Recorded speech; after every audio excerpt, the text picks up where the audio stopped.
Well, this is one I've certainly been waiting for. Do you recognise the registration?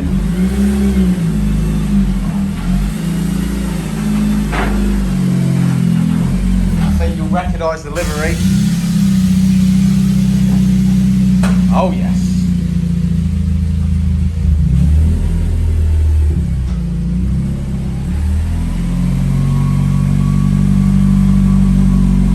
Time for an Ecutek map, boys and girls.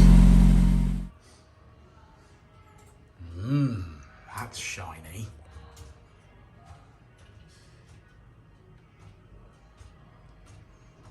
Looking very nice, dressed up with the Kaizen bits and bobs. Yeah.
Well, there's another one in the bag. As you can see, red line is as it came in, blue line is as it leaves. We've made a whopping increase in the mid-range there, and we've made some peak power. It's power across the rev range, and we finished on 220 brake horsepower. We're up 18 wheel horsepower today, so not bad at all.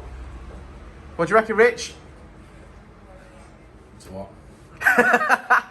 Well, Joe, would you like to add any comments to this one? It's got some modifications that we've not seen before, like this a little bit warm induction kit, but it's got some mods on it. Yeah, I'm a little disappointed. I was hoping it'd make we'd be making sort of 225 today. Got a 3-inch exhaust on it, 4-to-1 on it. Obviously decent inlet manifold on it. Everything's good. The only thing I could probably argue is maybe down to the size of the induction kit, which has cost us a little bit of power today. It'd be nice to, nice to be able to run like a 3.5-inch type system like we do on the EP3s and see what that see what that gives us. Yeah. We know how much a response you can make 5 or 6 brake from that level of induction kit on an EP3. Now there's no reason that this may or may not make the same improvements on an FN2. So again, but like we said in the previous video, each car on its own merit. This car's done twice the miles that the little red one that we did earlier had done, and that did really well, didn't it? So each car on its own merit. We know that this one's actually got the FD2 oil pump in it, but it's the first restriction that hurts you, isn't it? Yeah. I mean, it doesn't matter what else you do if you've got another problem. If the induction kit is too small, and this engine wants a bigger induction kit because you've got a better exhaust, you've got a better intake. The car this morning had its original inlet manifold, and that suited its induction thing, and it made the same level of power. Could literally be that the mods in this car will make more power, but if it can't get the air in, well then ultimately you can't get it out the other end and you're not going to make power. So, it could just be induction kit. Yeah. But I'm sure, this is what Kaizen do. They do parts, so I'm sure he'll be back with some more parts. I'd definitely be trying to get that induction kit up to 3.5 inch, as big as possible. Get it off the throttle body, step it up, get it up nice and big, and then see what difference that makes. Yeah. Like I say, we've seen 5 or 6 brake on an EP3 doing that. So, if that was the case, we'd be back to exactly where we think this car should be. Yeah. So, you got a CPL big bore on yours, didn't you? T25, and that's really, this car's got better mods. Yeah, this car has got better mods than mine, yeah. Yours, and like I say, we're up on that one, so, maybe it's the induction kit like we think, so. Yeah, but like I say, this is what Kaizen do. If you need parts like this, look at that, it's beautiful. You got to give him a shout. I'll make sure that I drop links and stuff to his webpage so you can get these little treats.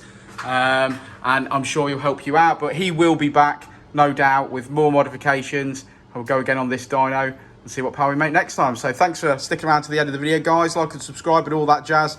And like I say, check out Kaizen. He's on Insta. He's got his own webpage and things like that, so you can definitely pick up parts for him. So give him a shout. Say Danny sent you, and I'm sure he'll look after you. And we'll see you on the next one, won't we, Rich? We will indeed. We will indeed. Good lad, good lad. He's getting used to that now, isn't he?